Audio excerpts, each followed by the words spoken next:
We also introduced EM, which, EMNZ, a product that sort of I started researching a year ago.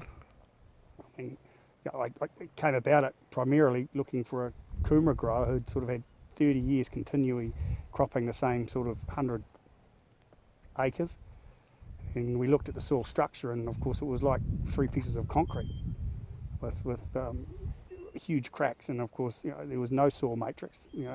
Water and nutrient would only flow through the cracks, and obviously it wouldn't matter what you put on. There was no silver bullet. It wasn't going to be any mineral products or any physical aeration was going to help it. The only thing that was going to open up that soil was biology.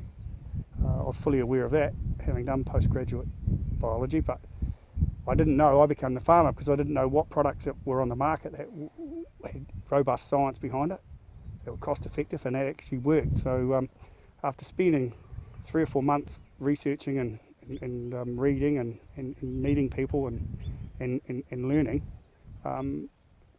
EM seemed to tick all the boxes. My only problem was it seemed to tick all the boxes, and sometimes that's a concern, because sometimes when things look too good to be true, they quite often are.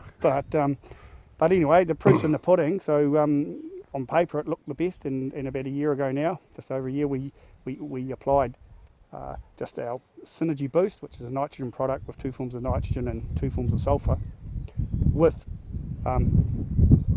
just 20 litres of EM per hectare, which cost about $19 a hectare. The results we had were sort of day-night results. I mean, all the farmers around Dargaville came and had a look at his farm. I mean, we're talking within 3 or 4 weeks. Some of the seeds that permanent pasture he'd sowed a year previously started to germinate. It was just an absolute sort of day-night experience for me, for the farmer, and a lot of people in the Dargaville Whangarei area, and it just quite clearly the most limiting factor on that production was carbon. I mean, every time I've worked for 25 years or 30 years, carbon's gone up into the atmosphere. Without carbon, it's a source of all life. Without carbon, you're not going to have any biology. Without biology, you're not going to have any soil structure, and bango, that was the proof. And as a consequence, we could see, not in all instances, but in particularly this, the more deficient farmers, the bigger the response. But this was quite clearly the missing link. As I was saying, so it was a wonderful experience, and based on that, I sort of had a lot more faith in every opportunity. Every time we've used it, we've had wonderful results.